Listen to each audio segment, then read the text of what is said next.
जय हिंद दोस्तों, आप सभी का कलाम एकेडमी जोधपुर में स्वागत है। दोस्तों आज मैं मिलाऊंगा दोस्तों आपको जाकिर हुसैन मंसूरी से, जिन्होंने दोस्तों Jodhpur AIIMS, Banaras AIIMS, Bathinda AIIMS और दिल्ली एम्स में टॉप रैंक हासिल की है। दोस्तों नर्सिंग ऑफिसर हैं। दोस्तों जानेंगे कि नर्सिंग ऑफिसर क्या होता है। दोस्तों जाकिर हुसैन मंसूरी से। नमस्कार दोस्तों, मेरा नाम जाकिर हुसैन मंसूरी है और मैं राजस्थान के अजमेर डिस्ट्रिक्ट के टेगरी तहसील के बगैरा गांव से हूं और मैं अभी as a nursing officer AIIMS Jodhpur में पोस्टेड हूं। नर्सिंग ऑफिसर एक जैसे कि डॉक्टर्स होते हैं और नर्सिंग ऑफिसर होते हैं। डॉक्टर्स अगर अपना ब्रेन मान सकते हैं शरीर का, और जो स्पाइनल कोड होती है वो नर्सेज होती है या फिर नर्सिंग ऑफिसर्स होते हैं, जिनके बिना मेडिकल लाइन को आगे बढ़ाना एक बहुत बड़ी मुश्किल है। उनके बिना मेडिकल लाइन चल नहीं सकती है। और नर्सिंग ऑफिसर का काम होता है मरीजों की केयर करना। मरीजों का सबसे बड़ा उनका जो धर्म होता है वो मरीजों की सेवा होती है। जो भी वहाँ पर परेशान आता है उसकी परेशानी को दूर करना उनका मुख्य उद्देश्य होता है। दोस्तों मैं बता देना चाहता हूँ कि जब इनका जो है अनाउंसमेंट किया था मैंने ग्रुप में, व्हाट्सएप ग्रुप में, कि हमारे बड़े भाई जाकिर हुसैन जो है जल्दी वीडियो में आने वाले हैं हमारे साथ में, तो दोस्तों इनको मैंने बिल्कुल भी नहीं पूछा था और मैंने जो है स्टेटस पे लगा दिया था। फिर इन्होंने लिख के भेजा कि वाह मेरे शेर क्या लगाया। मतलब मैं बताना चाहता हूँ कि इनका जो है बिल्कुल एटीट्यूड नहीं है इनमें। क्या एटीट्यूड नाम की कोई भी चीज़ बंदे में नहीं है। मतलब इतनी बड़ी पोस्ट के ऊपर होने के बावजूद भी है एटीट्यूड इनके अंदर है ही नहीं दोस्तों। और दोस्तों जानेंगे कि दोस्तों इनकी सैलरी कहाँ से स्टार्ट होती है और इसमें दोस्तों क्या सब्जेक्ट होता है इसके अंदर, और कैसे स्टडी आपने की है इसकी, तो कैसे आपका दौर रहा, ठहर से बताइए थोड़ा बहुत। दोस्तों मेरी नर्सिंग 2013 मतलब 2013 के अंदर मेरी नर्सिंग कंप्लीट हो गई थी। उसके बाद मैंने अपना एम नहीं बनाया और मैंने प्राइवेट हॉस्पिटल ज्वाइन कर लिया। उस टाइम कुछ दोस्तों ने मुझे बोला भी सही कि यार तुम भी तैयारी कर लो, तुम्हारा भी सिलेक्शन हो जाएगा। लेकिन तब नर्सिंग कंप्लीट हुई थी और हमें अपने उद्देश्य के प्रति मतलब कोई जिज्ञासा नहीं थी। कहो तो कि ज़िंदगी का जो टीनेजर स्पिरिट था वो आदमी एंजॉय करना चाहता है, वही पल हम जी रहे थे। तो हमें उसमें पढ़ाई में कोई इंटरेस्ट नहीं था।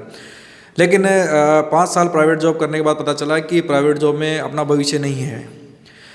प्राइवेट जॉब आपको कम पैसे में आपका पूरा शोषण कर लिया जाता है।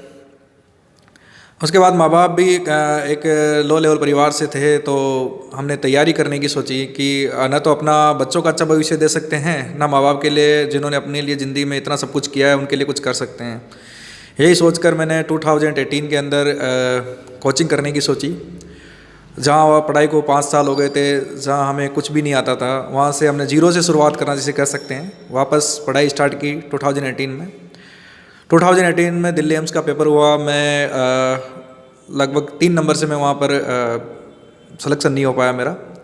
फिर भी मैंने तैयारी नहीं छोड़ी। उसके बाद मैंने रेगुलर कंपटीशन की तैयारी करता रहा। तो ऐसे ही चलते चलते किसी में 2 नंबर से, किसी में 4 नंबर से, किसी में 6 नंबर से मैं रहता रहा। और एक बार ऐसा भी हुआ कि मेरे हौसले टूट गए कि नहीं, अपना नहीं होगा और अपना कुछ नहीं हो सकता।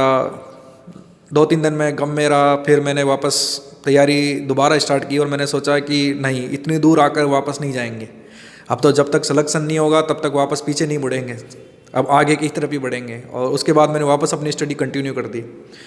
और फिर ऊपर वाले और करम से दिल्ली एम्स का पेपर हुआ और हमने बड़ी शिद्दत के साथ वो पेपर दिया। और जब रिजल्ट नहीं आया था तो पता नहीं क्या आएगा क्या नहीं आएगा, आदमी के मन में सस्पेंस रहते हैं।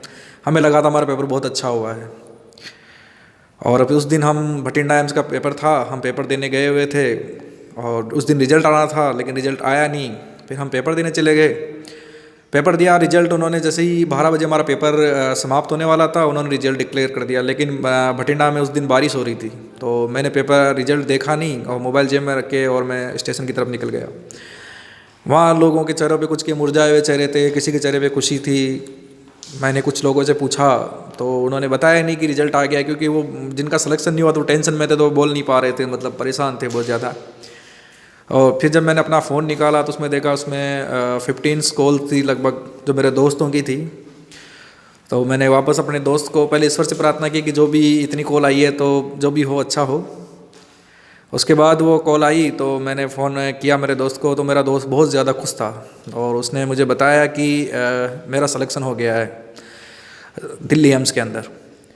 और मैंने पूछा कि दिल्ली एम्स में सिलेक्शन हो गया, उसके बाद मैंने रिजल्ट नहीं देखा, कम से कम 1 घंटे तक मेरे पास कॉल आते रहे और फिर मुझे पता भी नहीं था कि रिजल्ट क्या है। मैंने मेरे दोस्त को बोला कि आप दोबारा देखो, ऐसा नहीं होगा। मैंने मेरे दोस्त से पूछा मेरी रैंक क्या है, तो उन्होंने बोला कि 19th रैंक है, 19वीं रैंक है ऑल इंडिया।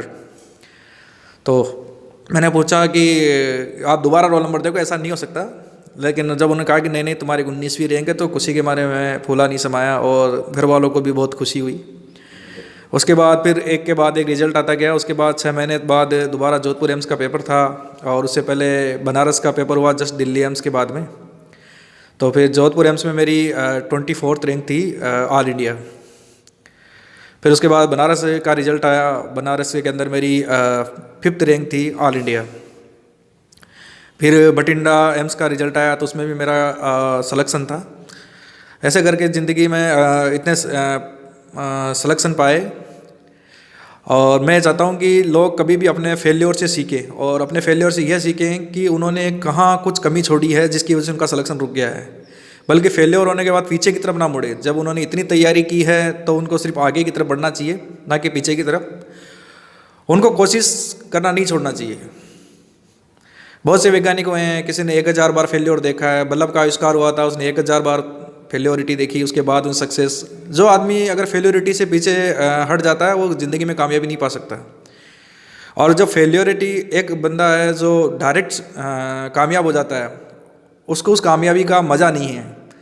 जो आदमी फेल्योर होता है और फेल होता है, उसके बाद उसको कामयाबी मिलती है तो उसको कामयाबी का अलग ही मज़ा होता है। उसको पता है कि वो कामयाबी उसको कैसे मिली है, फेल्योर किसे कहते हैं और कामयाबी किसे कहते हैं, उसको दोनों का पता होता है।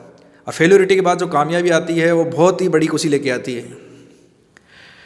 और फिर एक आदमी अगर जॉब लगता है तो उसके परिवार, उसकी आने वाली पीढ़ी, सब में बहुत बड़ा सुधार होता है, एक सक्षम परिवार हो जाता है। आज जाकिर भाई, मैं एक सवाल ये पूछना चाहता हूँ कि जैसे कि सिटी में रहकर कोई तैयारी कर रहा है स्टूडेंट, ठीक है, तो उसके ऊपर क्या है कि वो साइड जॉब भी करता है, ठीक है, और कोई गांव से आकर कोई शहर में पढ़ाई कर रहा है, तो उसके ऊपर पूरे गांव वालों का फोकस रहता है कि यार उसका सिलेक्शन कब होगा, जैसे कि, और उसे ताना मारते कि तू कब तक पढ़ेगा, कितनी उम्र तक पढ़ेगा।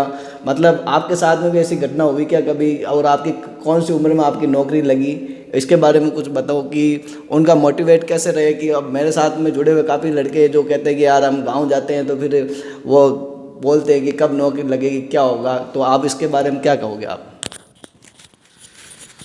जब आप तैयारी करते हो तो एक्सेप्टेंस हर इंसान की रहती है, और एक्सेप्टेंस के साथ में जब आपके साथ के गांव वाले कुछ बच्चे, आप भी तैयारी कर रहे हो और आपके साथ वाले बच्चे भी तैयारी कर रहे हैं, और उनमें अगर कुछ जॉब लग जाते हैं तो लोग कहने लग जाते हैं कि ये शायद पढ़ाई नहीं करता है, ये शायद वहाँ पर पता नहीं जो शहर में रहकर क्या कर रहा है, क्योंकि जो पढ़ाई कर रहे हैं इन बच्चों का नंबर आ रहा है। तो इससे उन लोगों को जवाब देने के बजाय आप अपनी तैयारी को और मुकम्मल करो और अच्छे से तैयारी करो और अपना सिलेक्शन प्राप्त करके उन लोगों की ज़बान बंद कर दो, उनको बोलना बंद कर दो उनका।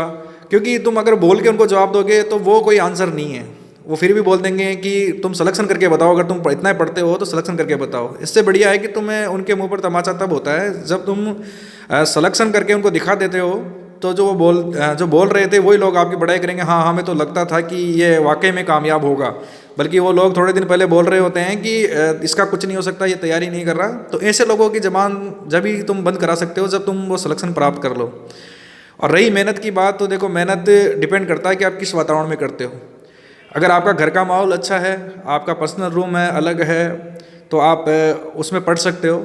लेकिन अगर आप बिस्तर पे बैठ के पढ़ते हो या कंबल ओढ़ के पढ़ते हो तो उसमें पढ़ाई नहीं होती है। कुछ पाने के लिए कुछ सेक्रीफाइस करना ज़रूरी होता है।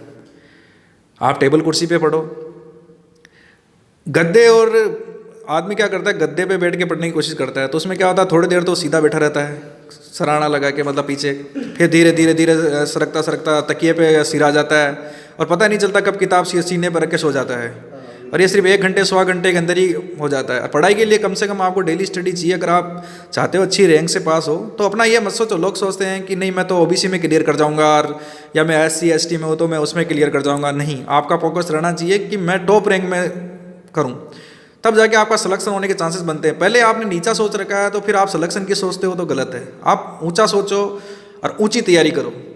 यानी कि ऊंचा तो सोच रखा है लेकिन सुबह आराम से उठ रहे हो 10 बजे तक, कोई दिक्कत नहीं है, फिर दिल में भी 2 घंटे पढ़े और कि हाँ मेरा सिलेक्शन तो मैं टॉप कर जाऊंगा और मैं तो सिलेक्शन पा लूँगा, तो वो आपकी मतलब निराशाजनक प्रदर्शन है वो आपका। आप सिलेक्शन नहीं पा सकते।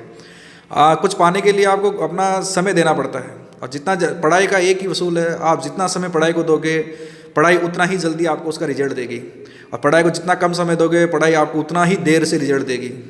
आप डेली, लोग कहते हैं ऐसा नहीं होता है, बहुत से उदाहरण हैं जो IPS बने हैं, IAS बने हैं, UPSC क्लियर किए, वो 10वीं में 50% थे, कोई 12वीं में सप्लीमेंट्री थी, लेकिन उन लोगों ने आफ्टर 12th के बाद में उन्होंने जब BA की, BA करने के बाद उन लोगों ने जब मेहनत की और मेहनत करके उन्होंने UPSC क्लियर किया है, तो वो यही कहते हैं कि जब आप मेहनत का कोई टाइम नहीं होता, मतलब जब जागो तभी सवेरा, जो कहावतें कही जाती है वो रियलिटी होती है।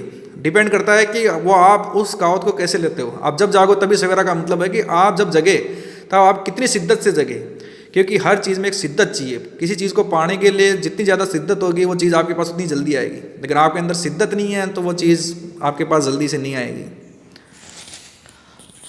हाँ, तो जाकिर भाई मैं ये सवाल पूछना चाहता हूँ आपसे कि कोई भी सब्जेक्ट पढ़े तो उसको कितना घंटा टाइम दे सकते हैं, मतलब एक दिन में कितना टॉपिक पढ़ सकते हैं, कितना पढ़ना चाहिए अपने को, कितने सब्जेक्ट पढ़ने चाहिए, या फिर एक सब्जेक्ट को अपने कितने दिन तक पढ़ना चाहिए, इसके बारे में कुछ आप बताना चाहो तो। मेरा कहने का ये तात्पर्य है कि जो पेपर्स हैं, ओल्ड पेपर्स, आप उनमें एक बार एनालिसिस करिए कि आपके कौन से टॉपिक से या कौन से सब्जेक्ट से ज़्यादा क्वेश्चन पिकअप कर रहा है, जो आगे वाला एग्जामिनर है वो कौन से ज़्यादा पेपर में ज़्यादा क्वेश्चन वहाँ से ले रहा है, उस पर आप फोकस करिए। आप पहले उनका एनालिसिस करके फिर उसी सब्जेक्ट पे उसी हिसाब से आप टाइम दीजिए। और सबसे बेस्ट है कि आपने एक चैप्टर या मतलब एक चैप्टर कंप्लीट किया, उसके बाद में आप उसके क्वेश्चन निकालें, ताकि आपको पता चले कि आपने जो पढ़ा है उसका आपने कितना % हासिल किया है। और हर बार कोशिश करें, एक बार सारे कोर्स कंप्लीट करें, उसके बाद फिर वापस रिपीटेशन पे डालें, और रिपीट बाय रिपीट। ज़िंदगी का जो सक्सेस का मंत्र है वो यही है, रिपीट बाय रिपीट। एक बार पढ़ के ना छोड़ें, एक बार में कोई भी चीज़ मुकम्मल नहीं होती है। जब अगर रोटी भी अगर अपन बनाना सीखते हैं ना, तो शुरू में टेढ़ी, फिर क्या पता तिरछी बनती है, आटा चिपक जाता है, तो ऐसा नहीं है। जब आप धीरे धीरे रोटी बनाते हो, 1 दिन 2 दिन 3 दिन 4 दिन, अब जब महीने भर बाद जब रोटी बनती है तो वो एकदम गोल बनने लग जाती है। तो मेहनत का भी यही है कि आप जितनी ज़्यादा मेहनत करोगे, जितना ज़्यादा टाइम दोगे, वो वैसा ही रिजल्ट आपको देगी। तो आप जिस सब्जेक्ट में जितना देना है, बहुत से ऐसे लोग होते हैं जिन सब्जेक्ट में से एक क्वेश्चन आज तक किसी पेपर में नहीं आया, फिर भी वो उस पर बहुत टाइम दे रहे हैं, 4-4 दिन 6-6 दिन दे देते हैं, महीना दे देते हैं। तो ऐसे सब्जेक्ट में टाइम देने की ज़रूरत नहीं है, जिसमें जितनी नीड है उतना ही टाइम दें। अब नर्सिंग में है तो नर्सिंग में जैसे कि MSN है, उसमें अच्छा टाइम देने की ज़रूरत है। फंडामेंटल ऑफ नर्सिंग है, उसमें अच्छा टाइम देने की ज़रूरत है। मेडिकल सर्जिकल नर्सिंग है, उसमें अच्छा टाइम देने की ज़रूरत है। पीडियाट्रिक नर्सिंग है, उसमें अच्छा टाइम देने की ज़रूरत है। कुछ सब्जेक्ट है जैसे कि MSN के अंदर लिम्फेटिक सिस्टम है, उसमें से बहुत कम क्वेश्चन आते हैं, 1 या 2 क्वेश्चन कभी कभार आते हैं, कभी कभार। अगर उसमें आप टाइम दे रहे हो तो आपका टाइम वो वेस्टेज है, उसका कोई इश्यू नहीं है। उसके जो 1-2 क्वेश्चन आ रहे हैं आप वैसे भी पढ़ के याद कर सकते हैं। इसी प्रकार आपको एक एनालिसिस करके आपको पढ़ाई का एक स्टडी दिमाग में फिट करनी होती है कि मुझे किस तरह से पढ़ना है। और आप हमेशा जब टॉपिक क्लियर कर रहे हो तो साथ में एक बुक रखो, उसमें क्या करो, जो इम्पोर्टेंट चीज़ें और जो शॉर्ट्स हैं उसका हमेशा बनाते रहो। वो कब काम में आती है, जब एग्ज़ाम के आपका टाइम 2-3 दिन रहते हैं, आपको रिवीजन करना होता है, और आप सोचते हो कि अब मैं सारी किताबें जो मैंने पढ़ी है और जो कुछ पढ़ा है तो 3 दिन में मैं रिकवर कर लूँ, तो वो संभव नहीं है, क्योंकि इतना सब कुछ नहीं पढ़ा जाएगा। उससे बढ़िया जो आपने उन टॉपिकों से जो छांट के जो आपने मटेरियल तैयार किया है एक बुक्स के अंदर, मतलब एक नोटबुक के अंदर लिखकर आपने जो तैयार किया, वो आप 3 दिन में कंप्लीट कर सकते हो। सभी सब्जेक्ट का आप 3 दिन में आराम से उसको कंप्लीट कर सकते हो। तो आपको वो सब्जेक्ट की जो नोटबुक है वो हमेशा साथ रखनी चाहिए, और उसको जब आप पढ़ रहे हो, आप लेंथी पढ़ रहे हो, तब उसके अंदर जो शॉर्ट जो इंपॉर्टेंट चीज़ें वो साथ साथ लिखते रहो, जो आपको एग्ज़ाम आने पर कम टाइम के अंदर पूरा कोर्स करने के लिए सही रहती है, और उससे आपका पेपर बहुत अच्छा होता है। जैसे कि सर ने बताया था कि नोट्स वगैरह बनाने चाहिए ताकि क्या कि कम समय में रिवीजन हो सके अच्छा। और सर मैं एक सवाल आपसे और पूछना चाहता हूँ कि सोशल मीडिया से कैसे दूर रहे, आखिर सोशल मीडिया तो हमारे पास में रहता है, तो उससे कैसे दूर रहा जाए, कैसे कैसे उसके ऊपर काबू पाया जाए? सोशल मीडिया जो सबसे बड़ा डिफेक्टिव है वो तैयारी के लिए, देखो उसके कुछ बेनिफिट्स भी हैं और नुकसान भी, लेकिन जो आजकल का जो टाइम चल रहा है उसमें नुकसान ज़्यादा और फ़ायदे कम हैं। अपन जब पढ़ाई कर रहे होते हैं, बीच में किसी का मैसेज आ जाता है तो अपन पढ़ाई छोड़ के पहले उस मैसेज को देखते हैं, और वो मैसेज को देखने के चक्कर में अपन मैसेज तो देख लेते हैं लेकिन उसके साथ में फिर स्टेटस देखने लग जाते हैं, स्टेटस देखते हैं तो फेसबुक देखने लग जाते हैं। पता ही नहीं चलता घड़ी का 1 घंटा 2 घंटा, पढ़ाई कर रहे हैं तब पता चल रहा है कि 1 घंटा हो गया, बार बार घड़ी देख रहे हैं, हाँ 1 घंटा मैंने पढ़ लिया। लेकिन जब सोशल मीडिया पर अपन चले जाते हैं तो अपन को पता ही नहीं होता घंटे के 2 घंटे, और जब देखते हैं कि 11 से 1 बज गए, ओ मैंने तो 2 घंटे वेस्ट कर दिए। और ऐसा ही होता है। ऐसे बढ़िया है कि जब आप तैयारी कर रहे हो तो थोड़े दिनों के लिए आपका फेसबुक व्हाट्सएप थोड़े दिनों के लिए होल्ड पे डाल दो, जब तक आपका लक्ष्य कंप्लीट नहीं हो जाता। मैंने अपना व्हाट्सएप मैं डिलीट नहीं करा था, मेरे जो दोस्त थे प्रहलाद जी उन्होंने अनइंस्टॉल कर दिया था। मैं रोज़ कहता मैं कर दूंगा कल कर दूंगा, लेकिन क्या होती है आदमी के अंदर सोशल मीडिया को नहीं छोड़ने की एक जो मन में होती है वो नहीं छोड़ता है, आदत होती है, तो उन्होंने डिलीट कर दिया। उसके बाद मैंने इंस्टॉल करना चाहता कर सकता, लेकिन उन्होंने नहीं इंस्टॉल किया, मैंने इंस्टॉल दोबारा उसको नहीं किया और मैं तैयारी में मुकम्मल में लग गया। और हम लोग कहते हैं कि फिर हमारे पास जानकारी कैसे आएगी, या फिर मेरे पास तो फिर डाटा ही नहीं आएगा मैं अगर व्हाट्सएप डिलीट कर दूंगा, या मैं सोशल मीडिया से दूर हो जाऊंगा। ये आपकी गलत सोच है। आपको जैसा बहुत सारे ऐप्स ऐसे हैं जो सोशल मीडिया की तरह ही हैं, वो आप डाउनलोड कर लीजिए और आपके एक प्रिय मित्र को वही ऐप डाउनलोड करने के लिए बोल दीजिए। जो आपका प्रिय मित्र बहुत से होते हैं जिनको सोशल मीडिया नहीं छूटता है, वो इतनी तैयारी नहीं कर रहे होते हैं, तो उनको वो आप जो भी मटेरियल आएगा वो आपको उस ऐप पे भेज देंगे जो दूसरों लोगों के पास नहीं है। जिससे क्या होगा, आपका टाइम की बचत होगी और आपकी जो सूचना आप कहते हो मेरे को सूचना नहीं मिलेगी, वो सूचना आपका दोस्त आपके पास उस ऐप पर भेज देगा, जिससे आपके टाइम की बचत होगी और आप सोशल मीडिया से दूर होगे और ज़्यादा से ज़्यादा वक्त पढ़ाई को दे पाओगे। साहब मैं एक सवाल ऐसा है कि मेरा, जैसे कि राजस्थान के अंदर आपको ऐसी क्या जची कि इंडिया के लेवल पे आपको कंपटीशन फाइट करना पड़ा, कि ऐसा भी भाई कि एक आप ये भी सोच सकते हैं भाई कि यार पटवारी का एग्ज़ाम दे दे, वीडियो का दे दे, मगर आपने एक बड़े लेवल पर जहाँ पे बहुत कम सीटें होती हैं, पूरे इंडिया के लेवल पर वो कंपटीशन होता है, ऐसा आपके अंदर क्या क्या हुआ कि आपको जो है इतने बड़े लेवल पर आपने जो है ये प्रयास करके और इसमें सफलता पाई आप? ऐसा होता है कि राजस्थान गवर्नमेंट में नर्सिंग की पोस्टें निकलती है, लेकिन वो परसेंटेज बेस पे निकलती है। 2009 के आसपास आरपीएससी हुई थी, उसके बाद दोबारा आरपीएससी हुई नहीं, हमेशा वो कॉन्ट्रैक्ट बेस पे लेते हैं और उन्हीं को परमानेंट कर देते हैं। तो हमारे अंदर स्कोप की बिल्कुल ही कमी हो गई थी राजस्थान के अंदर। तो हमने सोचा कि राजस्थान लेवल पे तो कुछ हो नहीं सकता है, तो हमने सेंट्रल लेवल की तैयारी करना स्टार्ट कर दी। और राजस्थान गवर्नमेंट की जो वैकेंसी आती है तो सबसे पहले तो वो आती है, तो उसके बाद एग्ज़ाम कब होता है कोई पता नहीं होता। आज मतलब वैकेंसी निकली है तो साल भर बाद एग्ज़ाम हो रहा है, फिर एग्ज़ाम होने के बाद रिजल्ट आने में 6 महीने 12 महीने लगा देते हैं, फिर उसके बाद में वो कोर्ट में चली जाती है, फिर कोर्ट में कितना टाइम लग जाता है कोई पता नहीं। मतलब आपने जो स्टडी की है उस स्टडी का आपको मज़ा नहीं आता है। क्यों नहीं आता है? क्योंकि आपने एग्ज़ाम दिया, आप सोचते हो कि रिजल्ट आएगा, तब तक कोई दूसरी वैकेंसी की भी आप तैयारी नहीं कर पाते हो। लेकिन सेंट्रल गवर्नमेंट में ये आराम है कि जब आप तैयारी कर रहे होते हो तो सेंट्रल गवर्नमेंट में अलग अलग जगह अलग अलग हॉस्पिटल हैं और उनकी वैकेंसी रेगुलर आती रहती है।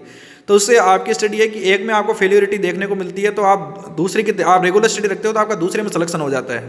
लेकिन राजस्थान के भरोसे अगर आप बैठते हो, एक ही जॉब का आप रख के क्राइटेरिया रखते हो, तो फिर वो एक जॉब जब क्लियर हो जाती है तो 4-5 साल तक दोबारा वैकेंसी नहीं आती है, और उस वजह से आप बड़े निराशजनक हो जाते हो। क्योंकि या तो आपकी एज मान लो, जिनकी एज छोटी कम है तब तो ठीक है, जिनकी एज लगभग वो ओवर एज होने वाले हैं तो उनके लिए तो बड़ा दिक्कत हो जाती है, क्योंकि पहली वैकेंसी से पहले तो वो 1-2 साल कम रहते हैं, लेकिन अगली वैकेंसी आती है तब तक ओवर एज हो जाते हैं, तो उनके हाथ से मौका निकल जाता है। तो सेंट्रल गवर्नमेंट में ये आराम रहता है कि अलग अलग इतने प्रदेश हैं, सेंट्रल गवर्नमेंट में इतने राज्य हैं, तो वैकेंसी आती रहती है। तो लोग अगर सेंटर की तैयारी करें, जो सेंटर की तैयारी करेगा वो जहाँ तक मुझे लगता है स्टेट की जॉब तो जब आएगी तो आराम से निकाल लेगा। क्योंकि सेंटर गवर्नमेंट की जॉब होती है, उसमें ऑल इंडिया के बच्चे होते हैं जो कि पढ़ने में बहुत अच्छे होते हैं, उनसे आपको फाइट करना होता है, तो आप उतनी लेवल की स्टडी करते हो तो उसमें आप राजस्थान लेवल का पेपर फिर आराम से, या फिर आपका राज्य लेवल का पेपर आराम से निकाल सकते हो। और अगर सेंट्रल गवर्नमेंट की नौकरी मिल जाती है तो देखो उसमें पे स्केल वगैरह आपका सब कुछ अच्छा रहता है, और आपका नाम भी अच्छा होता है कि आपने सेंट्रल गवर्नमेंट की जॉब, सारे ऑल इंडिया के बच्चों में आपने एक सिलेक्शन पाना बहुत बड़ी बात होती है। जहाँ बहुत लोग बैठते हैं वहाँ आप सिलेक्शन पाते हो। तो जाकिर भाई मेरा एक सवाल ये है कि जाकिर भाई कर रहा हूँ, क्योंकि मेरा भी नाम जाकिर हुसैन है, आपका भी नाम जाकिर हुसैन है। तो मैं ये कह रहा हूँ कि जैसे कि अब कोई आदमी है कि स्टडी भी साथ में करना चाहे और कोई काम जॉब भी करना चाहे, क्या आपके सामने ये कंडीशन आई क्या कभी? हाँ बिल्कुल, मेरे पिताजी इतना नहीं कमा पाते थे, और मैंने जब जॉब करने लगा तो मैंने सोचा कि अब मैं घर से पैसे नहीं लूँगा। तो मेरे पास दिक्कत थी कि वहाँ जयपुर में रहता था मैं, तो या तो मैं कमरा किराया रहता है, गाड़ी का अपन जो आते जाते हैं तो तेल वगैरह रहता है, और भी अपने खर्चे रहते हैं। तो उन खर्चों को कैसे, कहाँ से पैसे लिए जाएं, कहाँ से कैसे मेंटेन किया जाए। तो मैं फोर्टिज एस्कॉर्ट हॉस्पिटल जयपुर में काम भी करता था, और साथ में मैंने कोचिंग भी स्टार्ट कर दी। मैंने इंचार्ज से बात करके मेरी एक ड्यूटी फिक्स करवाई कि मैं मॉर्निंग और नाइट ड्यूटी मैं कर लूँगा, और इवनिंग में मैं कोचिंग चला जाऊँगा, क्योंकि पैसों की किल्लत थी और पैसे कहाँ से देते अगर जॉब छोड़ देते तो मैं 2 बजे तक ड्यूटी करता, 2 बजे से 8 बजे तक कोचिंग जाता, और उसके बाद में मैं तैयारी करता। और जब नाइट ड्यूटी होती तो मैं नाइट शिफ्ट करके आते मैं सो जाता, और फिर 12 बजे के आसपास उठ के फिर मैं 2 बजे कोचिंग चला जाता, रेगुलर स्टडी। फिर वहाँ से 7 बजे कोचिंग खत्म होती, फिर नाइट ड्यूटी के लिए वापस निकल जाता। मैंने आपको शुरू में भी कहा था कि कुछ पाने के लिए आपको बहुत कुछ सेक्रीफाइस करना पड़ता है। आपको अपनी नींदें, जो आप बड़े आराम से बिस्तरों में सोते रहते हो टेंशन फ्री होके, वो सब सेक्रीफाइस करना होता है। आपको जितना ज़्यादा सेक्रीफाइस करोगे उतना ही ज़्यादा आपको सफलता मिलेगी, उतनी जल्दी आप कामयाब होगे। बिना किसी सेक्रीफाइसन के आपको कुछ भी नहीं मिलता है। आप हो सकता है बहुत सी शादियाँ अटेंड नहीं कर पाओ दोस्तों की, बहुत से प्रोग्राम अटेंड नहीं कर पाओ, क्योंकि जब आप स्टडी करते हो तो आप उसमें वेरियर पैदा मत करो, कोई भी परेशानियाँ पैदा मत करो जिसकी स्टडी में दिक्कत आए। स्टडी एक हमेशा याद रखो, कंटिन्यूटी जो आदमी स्टडी रखेगा, चाहे वो 4 घंटे पढ़े या 6 घंटे पढ़े, कंटिन्यूटी में एक बहुत बड़ी पावर है। जो आदमी कंटिन्यूटी रखेगा उसको सफलता जरूर मिलेगी। एक वक्त जरूर आता है उसका कि जब वो कंटिन्यूटी, जो लोग कंटिन्यूटी छोड़ छोड़ के पढ़ते हैं उनकी सफलता में दिक्कत आती है। तो मेरा कहना है कि आप कंटिन्यूटी रखो, और जॉब के साथ आप कर सकते हो, लेकिन उसके लिए आपको सेक्रीफाइस होना पड़ता है। आप हमें भी ऐसी थी कि हमें बहुत नींद आती थी, लेकिन फिर भी हम स्मूथ होके कि नहीं, जब नाइट ड्यूटी करके आते नींद आती, सोचे कि अब 2 बजे जाना है कोचिंग, एक मन करता नहीं सो जा रहे क्या जाना है, लेकिन उस मन को दबा के कि नहीं कोचिंग तो चलना ही है। अपन अगर वहाँ कुछ पाने के लिए अगर कुछ किया है तो उस नींद को मुंह धोकर कैसे भी करके वह नींद को उड़ाकर हम वापस कोचिंग के लिए निकल पड़ते थे कि नहीं कोचिंग जाना है और अपन को सफलता प्राप्त करनी है, कब तक ये जॉब करते रहेंगे। और आज वो मुकम्मल टाइम आया है कि आज हम as a nursing officer AIIMS Jodhpur में बैठे हैं, अच्छी रैंक के साथ बैठे हुए हैं। हाँ तो जाकिर भाई एक ये सवाल मैं पूछता हूँ, जो आप इजाज़त नहीं दोगे, मगर क्या कि बताना पड़ रहा है कि आप जो गरीबों की हेल्प करते हो, बच स्टूडेंट की, मैंने भी आपको देखा है, किताबें बुक्स वगैरह देते हो आप क्या, तो ये जो है आपके कहाँ पे सीखी है आपने, और आपको ये क्यों कि भाई गरीबों की तो हेल्प करनी चाहिए, स्टूडेंट जो पढ़ रहा है स्टूडेंट तबका है उनकी आप बुक्स वगैरह देते हो आप, तो वो आपने कहाँ से सीखा, और अगर किसी ने किया हुआ है क्लियर गवर्नमेंट तो उसके लिए आप क्या कहोगे उसके बारे में? जब आप देखो ये चीज़ें हैं ना, आप में कहीं से आप जब जीवन में जीते हो ना तो आपके साथ जो घटित होता है आप उन्हीं से ये चीज़ें सीखते हो। जब आपको ज़रूरत थी, किसी इंसान ने आपकी मदद की तो आपको बहुत अच्छा लगा, तो ये चीज़ें जब आप देखते हो कि आपको जब अच्छा लगा तो उसी अगर आप वैसा ही काम अगर दूसरों के लिए करते हो तो उन बच्चों को भी बड़ा अच्छा लगता है। क्योंकि बहुत से बच्चे इतने गरीब होते हैं कि उनके माँ बाप उनको कोचिंग तो दूर की बात है, उनको किताबें दिलाने तक का भी पैसा नहीं होता कि उनका डेली जो खाने पीने का खर्चा है वो उतना ही पैसा कमा पाते हैं। अगर आप ऐसे बच्चों हैं जो टैलेंटेड तो होते हैं और कामयाबी भी पा सकते हैं, लेकिन उनके पास में सोर्सेज की कमी होती है। अगर जो मुकम्मल हैं और जो अच्छे पैसे वाले हैं, आप जॉब लग गए हैं, तो ऐसे लोगों की मदद करने से क्या होता है कि जब आप उनकी ये मदद करते हो और जो वो कामयाब हो जाते हैं तो वो आपका ये एहसान कभी नहीं भूलते, और उनको ये हमेशा याद रहता है कि अगर उस बंदे ने मेरी मदद नहीं की होती तो शायद मैं आज वहाँ नहीं होता। तो और वो उन बच्चों को बस थोड़ी सी मदद की ज़रूरत होती है, उनको मोटिवेशन के साथ साथ में थोड़ा सा सोर्सेज अगर आप दे देते हो तो उनको वो ज़िंदगी का जो उनका सपना होता है वो साकार हो जाता है। और बहुत से बच्चे ऐसे होते हैं कि उनको सोर्सेज नहीं मिलने की वजह से वो टैलेंटेड तो होते हैं। हमारे साथ भी बहुत से बच्चे थे जो 12th तक तो हमसे बहुत अच्छे नंबर से पास होते थे, हमारे से भी ज़्यादा नंबर लाते थे, लेकिन 12th बाद में उनका कुछ पता नहीं चला। आज जब वो मिलते हैं तो कोई मजदूरी करता हुआ मिलता है तो हमें बड़ा अफसोस होता है। जब हम उनसे पूछते हैं तो उनकी वही प्रॉब्लम रहती है कि उनके पास सोर्सेज की कमी थी, पैसा नहीं था, स्कूल जो कॉलेज फीस थी या जो भी था उनके पास वो देने के पैसे नहीं थे। तो ये देख के बड़ा दुख होता है कि जो बच्चे इतने इंटेलिजेंट थे और आगे जाके कामयाब हो सकते थे, लेकिन वो सोर्सेज की वजह से कामयाब नहीं हो पाए। तो ऐसे लोगों की मदद करनी चाहिए जो आपकी जानकारी में, आपके दोस्त हैं, दोस्तों के कोई या कोई दूसरे बच्चे हैं, तो उनकी जितनी आपसे हो सके, ज़रूरी नहीं है कि आप ज़्यादा करो, लेकिन आप थोड़ा बहुत उनको सोर्सेज दे दे के, अगर थोड़ा थोड़ा भी सब लोग करते हैं तो बहुत सारी मदद हो जाती है। आप खुद भी मदद कर सकते हो, अपने दोस्तों से भी मदद करा सकते हो। तो इससे क्या होता है, उन बच्चों के पास जब सोर्सेस होते हैं तो बच्चे पढ़कर कामयाब होते हैं, और आपका आसान उनके दिल पे हमेशा ज़िंदगी भर रहता है, क्योंकि वो आपकी वजह से कामयाब हुए हैं।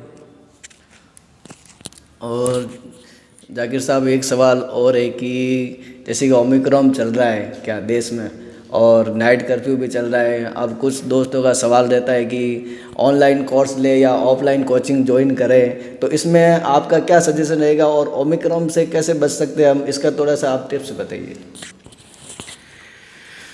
देखो, जो गवर्नमेंट पॉलिसी चला रही है अभी, सबसे बड़ी है कि हैंड हाइजीन। आपको हैंड हाइजीन का पूरा ख्याल रखना है कि जो भी चीज़, चाहे ओमिक्रॉन हो या कोई भी बैक्टीरिया, वायरस, वो जो फैलता है वो आपके हाथों से फैलता। सबसे पहले आपके हाथ जो होते हैं वो सबसे अगर आप क्लीन कर लेते हो तो लगभग अधिकतर बीमारियों से आप बच जाते हो, ओमिक्रॉन ही नहीं। ओमिक्रॉन एक रेस्पिरेटरी डिजीज़ प्रॉब्लम है, तो उसके लिए आपको मास्क पहनना ज़रूरी है। और किसी भी बीमारी को आप छोटा ना लो, कि बहुत से लोग अफवाह में चले जाते हैं ये गवर्नमेंट के थ्रू है, या फिर कोई लोग कहते रहते हैं कुछ भी कि ये तो ऐसी अफवाहें उड़ाते रहते हैं, पैसे कमाने का जरिया है। चाहे कुछ भी हो, वो उनकी टेंशन है, लेकिन आप उनसे बच के रहो। क्योंकि अगर आप अपना परिवार का बंदा खुदते हो, या आप अगर खुद बीमार हो जाते हो, या फिर कोई भी मतलब बीमार होता है घर में, तो आप फैमिली का क्या, आपका पैसा भी खर्च होता है, टाइम भी वेस्ट होता है, और आपकी हेल्थ में भी नुकसान होता है। तो इन नुकसानों से बचने के लिए आप अगर मास्क पहन लेते हो, हैंड हाइजीन कर लेते हो, तो उसमें आपका नुकसान क्या है, मैं तो बताऊँ कि आपका मास्क पहनने से आपको नुकसान ये हो रहा है, या फिर आपका हाथ धोने से ये नुकसान हो रहा है। जब आप चीज़ों में नुकसान नहीं है, आप कम पैसों में अगर आपकी हेल्थ अच्छी रख सकते हो, तो मेरा तो कहना है कि आप मास्क पहनो, हैंड हाइजीन करो। क्योंकि अगर आप बीमार हो जाओगे तो आपका वक्त की और आपके पैसों की, दोनों की बर्बादी है। तो दोनों से बचने के लिए आप अपने फ़ायदे के लिए कर लो, कि गवर्नमेंट के फ़ायदे के लिए नहीं तो अपने फ़ायदे के लिए कर लो, कि आप बीमार होने से बचोगे। और ओमिक्रॉन एक बहुत ही फास्ट रेस्पिरेटरी ट्रैक्ट से फैलने वाला वायरस है, जो कोविड का ही एक रूप है, जिसका वेरिएंट चेंज हो गया है। जो अभी फ्रांस में आज कल की न्यूज़ में था कि 1 डे 24 आवर्स के अंदर 1 लाख केस आए थे और 84 डेथ हुई थी। तो ये बहुत बड़ी रहती है, अपनी जनसंख्या भी ज़्यादा है, तो यहाँ तो और भी ज़्यादा स्पीड से स्प्रेड होने के चांसेस हैं। तो आप जितना ज़्यादा मास्क लगाओ, गवर्नमेंट का साथ दो, गवर्नमेंट आपके भले के लिए कह रही है। और जिन्होंने वैक्सीनेशन नहीं कराया वो अपना वैक्सीनेशन कराएं। हाँ, तो अब मेरे सवालों पर जो है अब अंकुश लगाता हूँ और सवाल ख़त्म करता हूँ। दोस्तों, जैसे कि मैं बड़ी बड़ी हस्ती लेके आ रहा हूँ आपके सामने, और आप जो है बिल्कुल सपोर्ट नहीं कर रहे हो। इससे पहले भी मैंने कांस्टेबल का वीडियो डाला है, और रीट में 139 नंबर प्राप्त किए सेकंड लेवल में, उसका भी वीडियो डाला।